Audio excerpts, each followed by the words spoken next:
देख रहे हैं कि यूनिवर्सिटीज में किस तरीके का एक माहौल छिड़ गया है यूजीसी के को लेकर। 2 धड़ों में स्टूडेंट्स बढ़ चुके हैं और कल दिल्ली यूनिवर्सिटी में जो कुछ हुआ बीती रात मॉरिस नगर थाने के बाहर, वहां ब्राह्मणवाद जिंदाबाद के नारे लगे।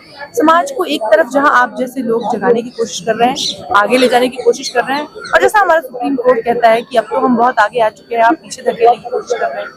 तो ये जो दूसरी ओर ब्राह्मणवाद जिंदाबाद के नारे लोग लगा रहे हैं, ये कहाँ से आ रहे हैं और ये समाज कितना आगे आ गया है, इसको सुनने के बाद आपको क्या लगता है? देखियो ना, ये बात सुप्रीम कोर्ट को समझनी होगी कि ब्राह्मणवाद के नारे आपने बताए लग रहे हैं, मतलब ये उनको उन तक पहुंचने चाहिए। वो सिर्फ एक तरफा देख रहे हैं। एक तरफ क्या देख रहे हैं कि SC/ST OBC के फेवर जो काम किया जा रहा है उसी को जाति आधार पर देखते हैं और बांटने की कोशिश बता रहे हैं। जो ब्राह्मणवाद नारे लग रहे हैं और बहुत चीजें और भी हो रही है, उनको वो नहीं देख रहे हैं। वो ये बोल रहे हैं कि ये जो नियम रेगुलेशन लाए गए हैं या कोई कानून बनाए जाते हैं वो पीड़ित के पक्ष में बनाए। जनरली ऐसा होता है, हमेशा ऐसा होता है। तो पीड़ित व्यक्ति कौन है ये समझने की जरूरत भी है। तो सुप्रीम कोर्ट जो है, हम पहले ही चर्चा इस पर कर चुके हैं कि सुप्रीम कोर्ट का स्टे ऑर्डर से बिल्कुल सहमत नहीं है और सुप्रीम कोर्ट का स्टे ऑर्डर बिल्कुल गलत है। और सुप्रीम कोर्ट ने जो स्टे किया है उसको 19 मार्च को बात को रखेंगे। हम यहाँ भी बात बता चुके हैं, पहले भी कह चुके हैं। 19 मार्च को हम उसमें पार्टी बनेंगे और जाकर बात रखेंगे, सुप्रीम कोर्ट सामने रखने की कोशिश करेंगे, जिससे कन्विंस कर सकें कि ऐसा उसमें पहले तो कुछ था ही नहीं। जब कोई भेदभाव किसी के खिलाफ कोई भी कर सकता है, ऐसा रेवोल्यूशन कहता है, तो उस स्थिति में ये जो झूठ फैलाया गया, झूठ को आखिर सुप्रीम कोर्ट ने सही मान कैसे लिया? तो मुझे तो बड़ी आश्चर्यजनक बात लगी। मतलब भारत सरकार ने, जैसे मैंने कहा, भारत सरकार ने भी अभी तक अपना स्टैंड क्लियर नहीं किया। वो कम से ये बात तो बताते कि ये रेवोल्यूशन वास्तव में जनरल वाले के अगेंस्ट है। क्या जनरल वाले के खिलाफ कोई जाति आधार भेदभाव करे हो सकता है और होगा, तो क्या उसमें फॉलो करेगा नहीं करेगा? ये बात बिल्कुल भी भारत सरकार ने अभी तक अपना स्टैंड क्लियर नहीं किया। इसके अलावा सुप्रीम कोर्ट ने भी बात क्लियर नहीं कही कि भाई ये जो जनरल वाले अपने आंदोलन कर रहे हैं, क्या ये इनका आंदोलन का तर्क वो ठीक है? क्या ये जो कह रहे हैं ऐसा बात सही है, झूठ है?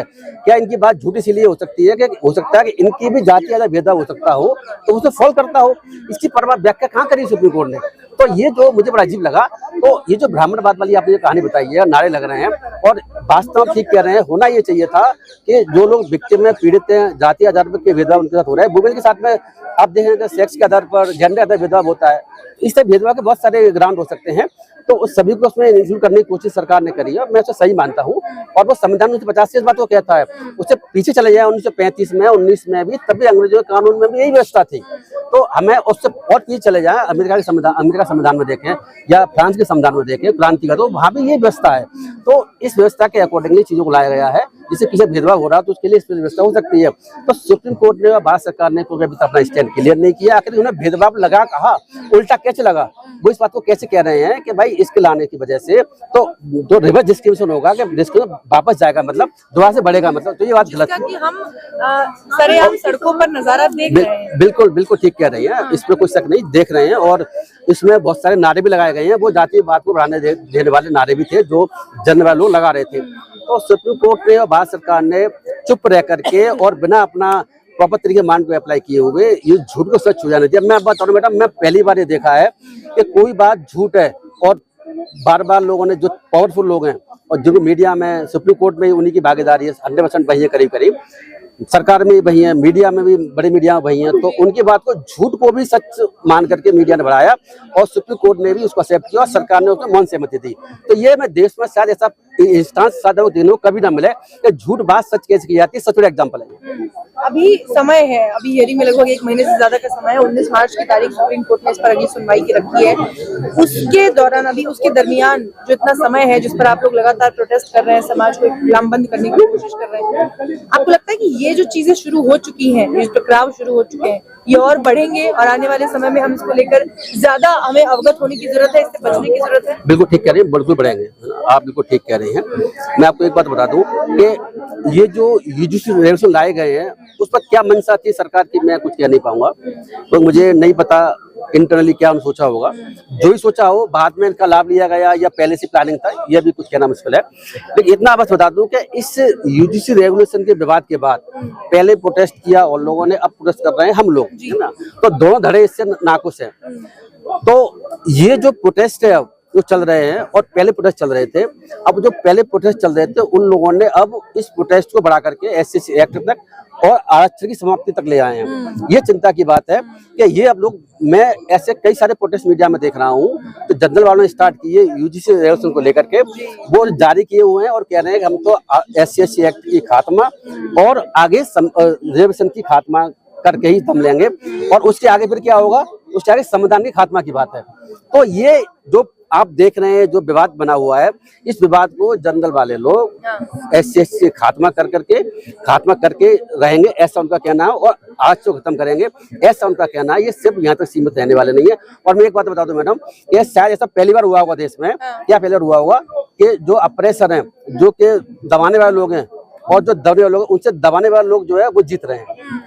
जनरली सरकार को जनरली देखा जाता है कि जो अप्रेस्ड लोग हैं, जो दबे हुए लोग, कुछ लोग, उनके पक्ष में ज्यादा आती है, लेकिन यहाँ उल्टा हो रहा है। उल्टा सूचित करने सरकार ने कोशिश की, लेकिन उसमें झूठ फैला करके और सुप्रीम कोर्ट ने झूठ को सच मान लिया।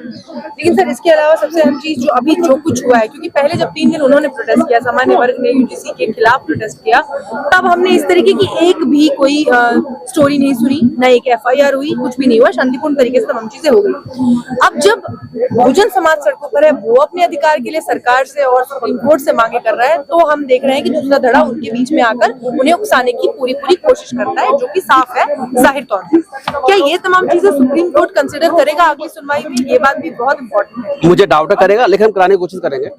संजीव कुमार जी आपको वहीं मिलेंगे और जिम्मेदारी के साथ आपको बताते हैं कि जोरदारी के साथ अपनी बात में रखी जाएगी और सुप्रीम कोर्ट को सुनना पड़ेगा, चाहे परिणाम कुछ भी हो। एक और अहम बात, मैं एक बात तो बता दूं कि इसी में जो आपने क्वेश्चन पूछा अधूरा रह गया, कि ये जो आपने कहा ना कि ये जो लोग हैं, सॉरी आपने क्वेश्चन भूल गया, तो आपको क्वेश्चन सामान्य वर्ग के लोग जब वो कर रहे थे प्रोटेस्ट, तब अब देखो आज हम प्रोटेस्ट कर रहे हैं, तो यहाँ पर जो विरोधी धड़ा है वो यहाँ घूम रहा है, उनके मीडिया वाले घूम रहे हैं और इस प्रोटेस्ट को खराब कराने की कोशिश कर रहे हैं। ऐसा पहले कभी देखने को नहीं मिला होगा कि इन लोगों ने प्रोटेस्ट किया हो, SC/ST OBC लोगों ने कभी किसी को बात नहीं डाली, लेकिन जगह जगह जाकर के अभी यहाँ पर जितने प्रोटेस्ट हुए हैं, अभी हमारे विजय कुमार जी हैं, उन्होंने बताया कि 2 दिन पहले भी इन्होंने ऐसी करने की कोशिश की, उसमें चंद्रशेखर रैली में ऐसी करने की कोशिश की।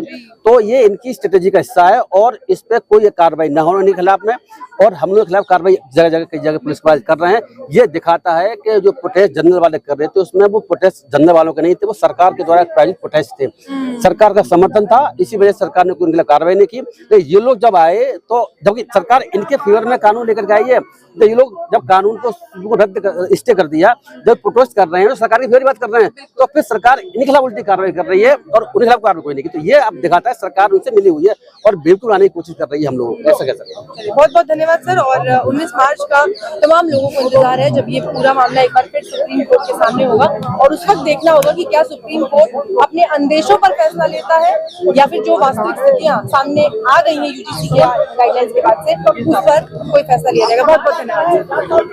वंदे मातरम, वंदे मातरम, वंदे मातरम, वंदे मातरम पे सर को मैंने बोला था, बट